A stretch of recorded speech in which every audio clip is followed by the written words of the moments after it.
Halo penghuni planet bumi dimanapun kalian berada, selamat datang di Muka Film, tempat di mana aksi mencekam dan menegangkan dibahas dengan balutan naskah elegan.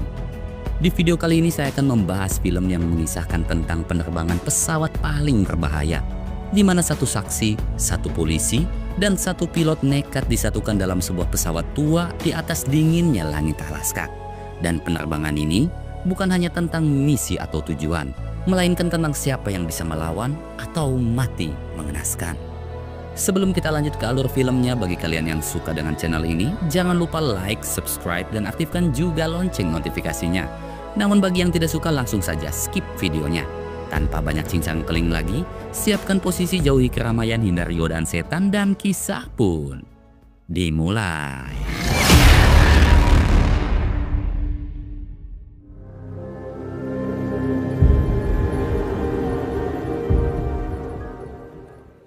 Di sebuah motel di pegunungan Alaska, seorang lelaki bernama Winston nampak sedang memasak Indomie rasa kalkun di dalam microwave. Hingga tiba-tiba, Winston mendengar ketukan di balik jendela.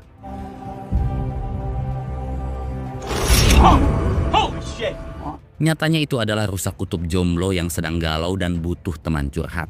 Saat Winston akan mengecek minyak kembali, tiba-tiba dua petugas US Marshal mendobrak pintu dan langsung menangkap Winston.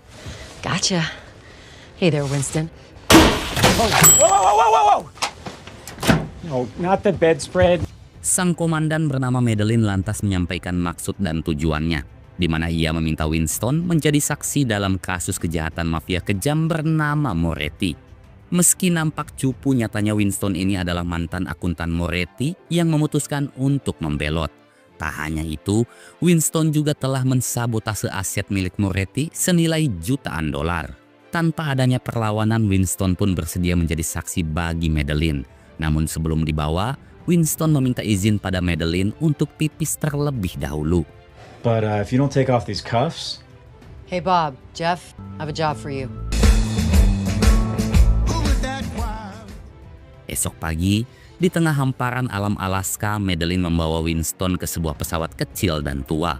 Winston sempat komplain karena pesawat yang ia tumpangi tak sesuai ekspektasinya.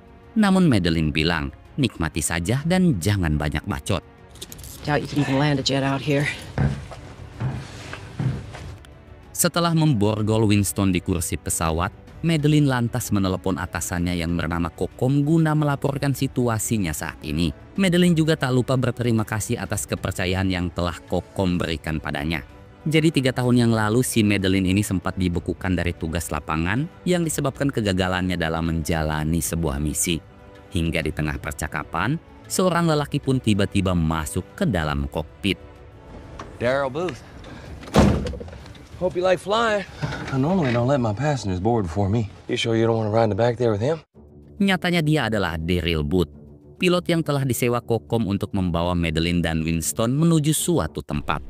Booth lalu mencoba mencairkan suasana dengan sedikit basa-basi, bahwa ini adalah kali pertama ia membawa seorang tahanan.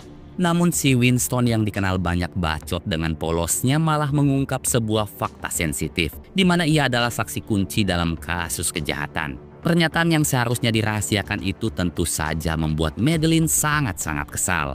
Seandainya ada buku togel, pasti Madeline akan menyumpal mulut Winston dengan buku itu. Not another word.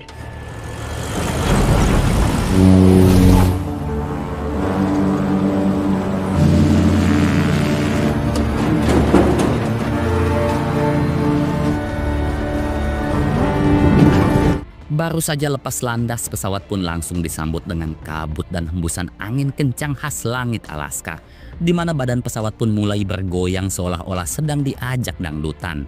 Situasi itu sempat membuat Madeline sedikit gugup dan bertanya pada Booth, apakah pesawat ini cukup kuat menantang ganasnya cuaca Alaska? Namun karena suara bising, Booth pun meminta Madeline untuk mengenakan headsetnya.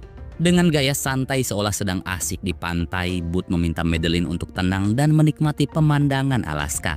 Lagi pula Booth bilang guncangan pesawat ini tak sedahsyat guncangan saat mantan ngajak balikan. I can open a snack bar. Hello?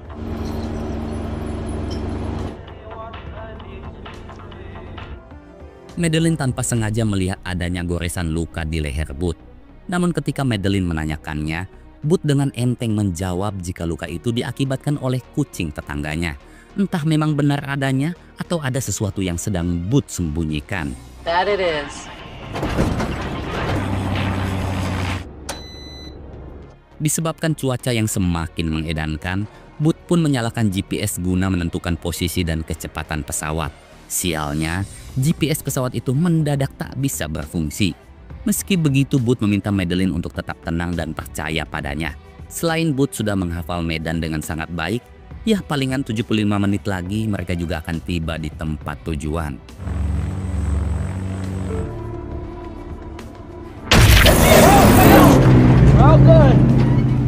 Di tengah ketegangan yang mulai menyapa, Winston tiba-tiba melihat lisensi pilot di bawah bangku.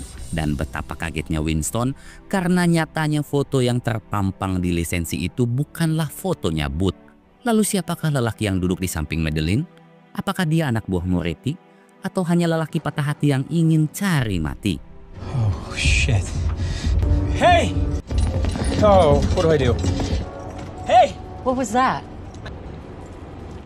Winston yang diliputi kepanikan sempat berusaha memberitahu Madeline. Namun suara mesin pesawat dan tatapan Booth yang mematikan membuat Winston mulai mengoceh tak jelas sambil memberi kode pada Madeline untuk menoleh ke bawah. Booth yang menyangka jika Winston sedang mabuk cinta lantas memberikannya kantong patah hati. Dan saat itulah Madeline menangkap adanya kejanggalan, yaitu noda darah di kaosnya Booth. Madeline yang mulai curiga lantas melontarkan beberapa pertanyaan jebakan pada Booth, seperti estimasi tibanya pesawat di lokasi tujuan, nomor lisensi pilot, dan mengapa Booth bisa mengetahui tentang kota Seattle, kota yang menjadi tujuan Madeline dan juga Winston. Namun anehnya, Booth mampu menjawab semua pertanyaan itu dengan sangat mudah, seolah-olah ia telah melatih jawabannya di kaca kamar mandi setiap pagi sambil onini.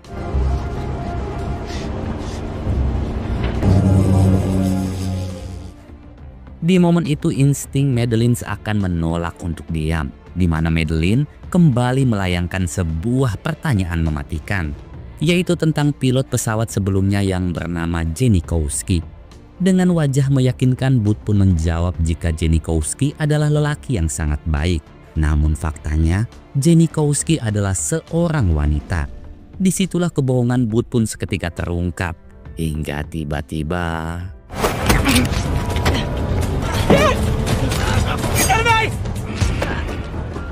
Madeline sempat membuat Booth kewalahan dengan menggigit dan mencolok matanya.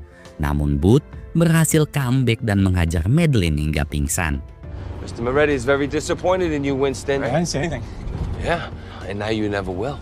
Nyatanya Booth ini adalah anak buah Moretti yang ditugaskan untuk menghabisi Winston. Winston yang dilanda kepanikan mencoba negosiasi dengan menawari uang dan semua aset yang telah ia ambil dari Moretti. Selain itu, Winston juga menjamin jika Moretti takkan bisa melacak aliran dana keuangannya. Mungkin bagi Booth hal itu terdengar sangat mustahil. Jadi guna membuktikan ucapannya, Winston pun mengungkapkan jika setiap bulannya saja ia sanggup menyetor $25.000 pada seorang oknum polisi yang tinggal di Pulau Sankati. You walk away, she's still gonna die. $1 million? Tak disangka Booth ini sangat loyal pada Moretti dan langsung menolak tawarannya Winston. Dengan senyuman iblis yang bikin Winston ingin menangis, Booth pun menegaskan jika ia akan menghabisi Winston dengan sadis namun tetap menyenangkan. Tanpa Booth ketahui, nyatanya Madeline telah siuman dan mendengarkan semua percakapan itu. Lalu saat Booth hendak mengikatnya, tiba-tiba...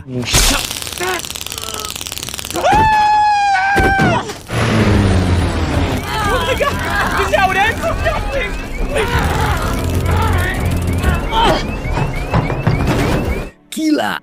Tanpa ampun Madeline menyetrum Booth hingga tutung dan pingsan.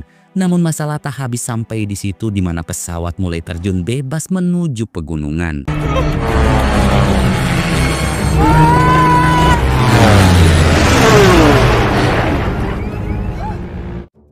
Untungnya Madeline berhasil menarik tuas kendali di detik-detik genting. Padahal seumur hidupnya ia belum pernah sekalipun duduk di kursi pilot yang dipenuhi tombol-tombol sensitif dan membingungkan. Apalagi duduk di kursi dewan yang lebih banyak drama tanpa kerja nyata, atau membahas anggaran tanpa adanya kejelasan. Dengan segala keterbatasan, Madeleine lantas mengaktifkan mode autopilot, sistem yang akan menjaga pesawat tetap tenang dan stabil namun tanpa tujuan yang jelas. Seperti sistem kerja emak-emak yang auto senyum saat pinjam uang, namun emosi saat ditagih utang. Come on, I can help. Fine. Lady, I got it. Di tengah ketegangan, Winston menyarankan satu hal edan, yaitu menghabisi Booth. Namun Madeleine lebih memilih untuk mengikatnya. Karena selain hanya Booth lah yang tahu cara menerbangkan pesawat, Madeleine juga ingin menggali info tentang identitas dan keterkaitan Booth dengan Moretti. Mengingat hanya Winston lah yang bisa membantunya, Madeleine pun terpaksa melepaskan belenggu di kakinya Winston. Setelah itu, Madeleine meminta bantuan mengangkat Booth yang penampilannya kini seperti hakim roda emas. God, I knew something was off about this guy from the... Saat menggeledah jaketnya Booth, Madeleine menemukan adanya beberapa foto, di mana foto-foto itu mengungkap bahwasannya Winston dan Madeleine telah menjadi targetnya Booth. Selain itu, Booth juga telah menargetkan ibunya Winston untuk dihabisi. Sontak hal itu pun membuat Winston dilanda kepanikan. Namun Madeleine mengingatkan bahwa mereka harus lebih dulu fokus untuk bisa mendaratkan pesawat. Lagi pula selama Winston masih hidup, Moretti tak akan mungkin menyakiti ibunya Winston. I know Moretti has no leverage over you if she's dead, right?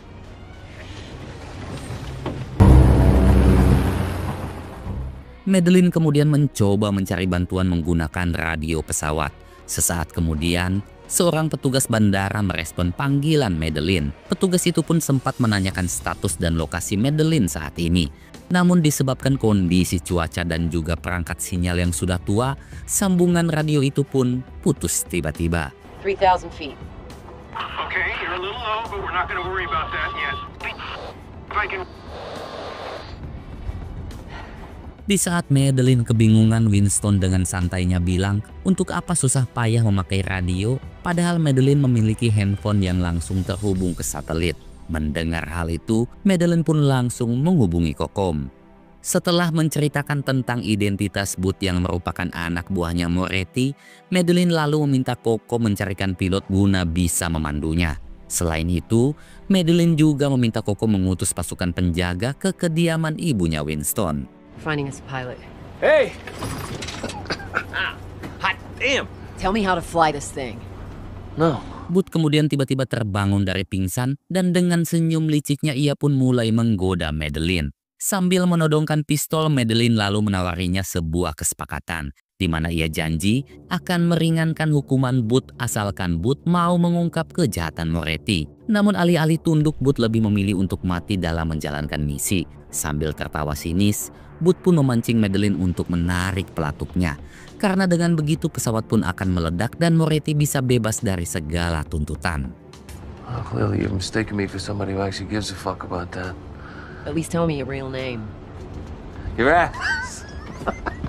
Di tengah perdebatan dengan Booth, Madeleine tiba-tiba mendapat telepon dari pilot utusan Kokom bernama Hasan. Dengan aksen India yang sangat kental, Hasan pun mulai menanyakan tentang status kecepatan dan ketinggian pesawat saat ini. Setelah itu Hasan kemudian memandu Madeleine untuk mengarahkan pesawatnya ke selatan hingga nantinya menemukan garis pantai. Sebelum menutup telepon, Hasan sempat menggoda Madeleine dengan mengatakan jika Madeleine berhasil mendaratkan pesawatnya, maka Madeleine harus mentraktirnya makan seblak di warungnya Caci. Sambil tersenyum, Madeleine pun langsung menyetujuinya. Now, I know you're... Would you like me to make the reservation? You seem kind of... Okay. Straightening. Noted. Diawali dengan tatapan sinis sesinis iblis, Booth lalu menyanyi dan mulai mempengaruhi Winston untuk mau membebaskannya. Booth juga bilang bahwasannya ia sangat mengenali ibunya Winston, di mana ucapan itu merupakan ancaman supaya Winston mau membelot dan melepaskan borgolnya. Namun Winston tak peduli, yang membuat Booth pun semakin emosi, hingga tatapan Booth tiba-tiba tertuju pada sebuah pisau yang ada di kolong kursi. Jesus, how does this asshole know my mom's address? Winston lantas mengungkapkan rasa penasarannya pada Madeleine. Bagaimana mungkin Booth atau Moretti mengetahui alamat kediaman ibunya? Padahal yang tahu tentang hal itu hanyalah jaksa dan pihak US Marshal. Jadi kemungkinan dari kedua institusi itu pastinya ada oknum yang telah berkomplot dengan Moretti.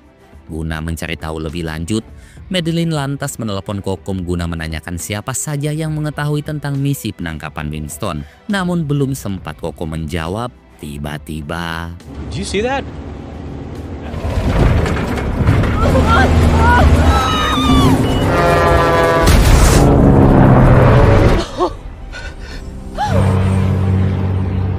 Meski sempat menabrak bongkahan salju, namun untungnya pesawat tua itu masih nampak tangguh dan begitu kokoh. Sedangkan di sisi lain, Booth berhasil menyembunyikan pisau yang secara tak diduga terhempas tepat di kakinya.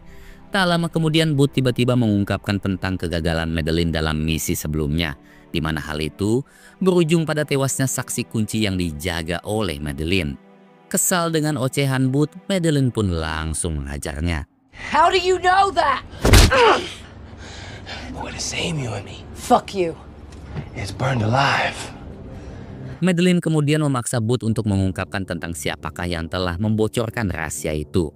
Namun Booth malah semakin memancing emosi Madeleine dengan mengungkapkan detail kematian sang saksi kunci. Nyatanya Booth memang sengaja memancing emosi Madeleine guna bisa mengambil kacamatanya. Dan dengan besi kacamata itulah, Booth perlahan mulai memotong tali pengikatnya.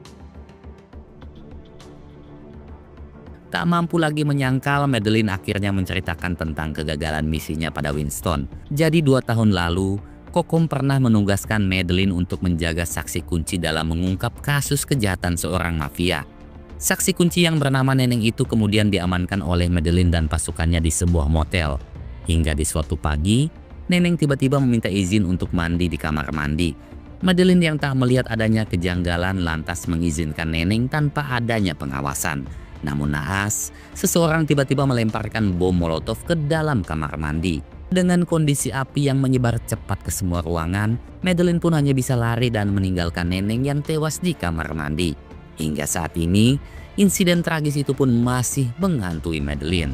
Mendengar pengakuan Madeleine, Winston jadi curiga mengapa agen yang telah 2 tahun dinonaktifkan kini mendadak ditugaskan kembali hanya untuk mengawalnya. Dan lebih anehnya lagi, mengapa Booth bisa mengetahui detail kronologi kejadian yang harusnya bersifat rahasia.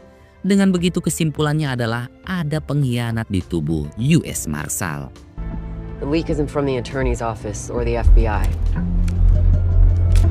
Tanpa buang waktu, Madeleine langsung menghubungi Kokom. Setelah menceritakan semua kejanggalan yang ada, Madeleine lantas meminta Kokom untuk melaporkannya pada sang komandan. Namun anehnya Kokom tak ingin melibatkan sang komandan dan malah meminta Madeleine untuk fokus pada pendaratannya terlebih dahulu. Setelah itu, barulah ia dan timnya akan melakukan investigasi. Yeah, I gotta go. Hassan's calling. Sikap Kokom membuat Madeleine seketika curiga jika Kokomlah sosok pengkhianat itu. Guna memastikan kecurigaannya, Madeleine nekat menelepon sang komandan yang bernama Cole. Tanpa basa-basi, Madeleine langsung menyampaikan berbagai kejanggalan yang dia alami. Begitu juga dengan Kokom yang menurutnya telah berkomplot dengan Moretti. Setelah sejenak terdiam, Cole pun janji pada Madeleine untuk segera menangkap Kokom. Namun dengan catatan, Madeleine tak boleh membocorkannya pada siapapun. Dan jika kembali menemukan kejanggalan, Madeleine diminta meneleponnya langsung ke rumah pribadinya di Pulau Sankati. From now on, just call me directly at my house in Sankaty. You see it? I see the coast. Setelah melihat adanya pantai, Madeleine pun menelepon Hassan guna memandunya kembali. Sedangkan di balik kokpit, nampak Booth yang terus berusaha memotong tali pengikatnya. Tak lama kemudian, Madeleine tiba-tiba teringat akan percakapan Winston tentang oknum polisi yang tiap bulannya dibayar oleh Winston. Dan ketika Madeleine menanyakan lokasi kediaman oknum tersebut, Winston pun menjawab di Pulau Sankati. Di mana hal itu menyimpulkan bahwa Cole pengkhianat yang sesungguhnya. Saat itu juga Madeleine langsung menelepon Kokom dan meminta maaf karena telah menuduhnya berkhianat. Selain itu, Madeleine juga meminta Kokom waspada karena pastinya Cole akan datang untuk menghabisinya. Hingga tiba-tiba... Get out of this! No. Up. Give you one more try.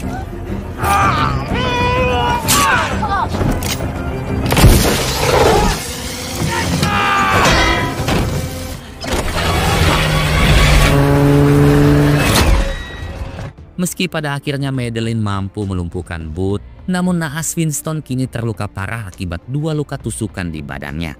Madeleine lantas memberikan pertolongan medis dengan menyuntikkan obat penenang.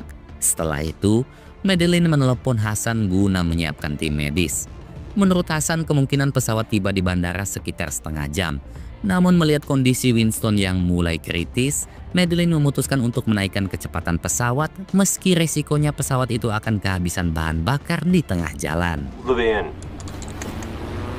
Okay. Dalam kondisi yang semakin mencemaskan, Winston lantas mengungkapkan penyesalan dalam hidupnya. Sebenarnya Winston ini memiliki impian menjadi juragan domba. Seandainya tak dibutakan oleh uang, pastinya ia akan hidup tenang di padang rumput bersama domba-dombanya yang gabut. Namun apa daya, bujuk rayu setan memang melebihi godaan sang mantan. Jadi seandainya ia tak bisa selamat, maka Winston memohon agar Madeleine mau menjaga dan membelikan ibunya domba. Hey, don't worry about it. No, you go to that address. Go see her for me. All right, I'll tell her. Cemas akan nasib Kokom, Madeleine lantas menelepon markas US Marshal. Namun anehnya sambungan langsung dialihkan pada Cole. Ketika ditanya tentang keberadaan Kokom, Cole dengan nada memelas memberitahukan bahwa Kokom telah tewas akibat kecelakaan mobil. Sontak Madeleine pun menangis diikuti dengan emosinya yang mulai meledak-ledak. Tanpa basa-basi, Madeleine lantas mengungkapkan bahwa Cole adalah dalang di balik pembunuhan Kokom. Dengan nada tajam setajam mulut tetangga, Madeleine juga bersumpah akan membuat hidup Cole menderita dan menjebloskannya ke dalam penjara. Excuse me? I know it was you. Damn it, you're going fucking Fuck crazy. you. Pilot's calling. Fuck you. Tak lama kemudian Madeleine melihat adanya pesawat yang muncul di sampingnya. Hasan lantas memberitahukan bahwa pesawat itu diutus untuk mengawal Madeleine. Namun Booth yang telah siuman mencoba mempengaruhi Madeleine dengan mengatakan bahwa pesawat itu ditugaskan untuk menghabisi Winston. Di tengah kebingungan itulah Madeleine pun akhirnya melihat landasan pacu yang akan menjadi lokasi pendaratannya. Hey, I see it. Hassan, I see the runway. There's a crosswind that kicked up. I recommend we try practice run on. You're not gonna make it. I barely feel a pulse. There's no time. Hasan lalu menghimbau supaya Madeleine melakukan simulasi terlebih dahulu.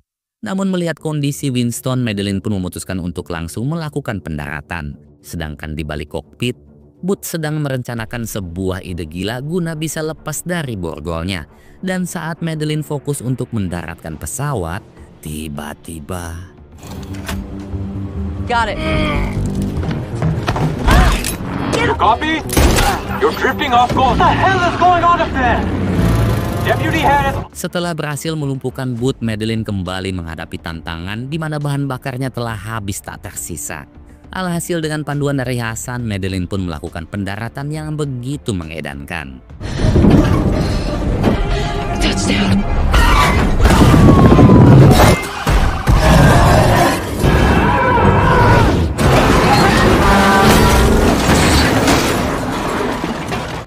Booth akhirnya tewas terlindas mobil ambulans, sedangkan Madeleine berhasil mendaratkan pesawatnya, begitu juga dengan Winston yang kembali siuman. Madeleine kemudian meminta tim medis untuk segera menangani Winston. Di waktu yang sama, ia pun akhirnya bertemu dengan Hasan.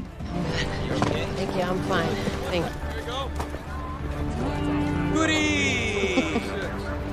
Belum juga sempat pelukan dan cipokan, pandangan Madeleine seketika teralihkan pada sosok polisi botak yang sangat mencurigakan. Melihat si polisi itu menuju mobil ambulans yang menangani Winston, Madeleine pun bergegas menyusulnya. Hingga tiba-tiba...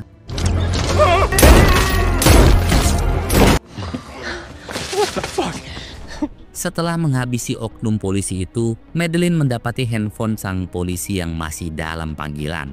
Lalu saat Madeleine mengangkatnya, terungkaplah bahwa dalang di balik semua itu adalah Cole. Yaitulah ending filmnya, dan hikmah yang bisa kita ambil dalam film ini adalah berdoalah sebelum naik pesawat karena bisa jadi Anda tak akan mendarat dengan selamat. Terima kasih buat kalian semua para penonton Muka Film yang sangat-sangat saya cintai, karena tanpa adanya kalian saya tidak mungkin bisa gajian. Sampai jumpa di kisah selanjutnya hanya di Muka Film, tempat di mana aksi mencekam dan menegangkan dibalut dengan naskah yang elegan. Ya, saya Joni pamit pulang, wassalam dan sampai jumpa lagi. Assalamualaikum.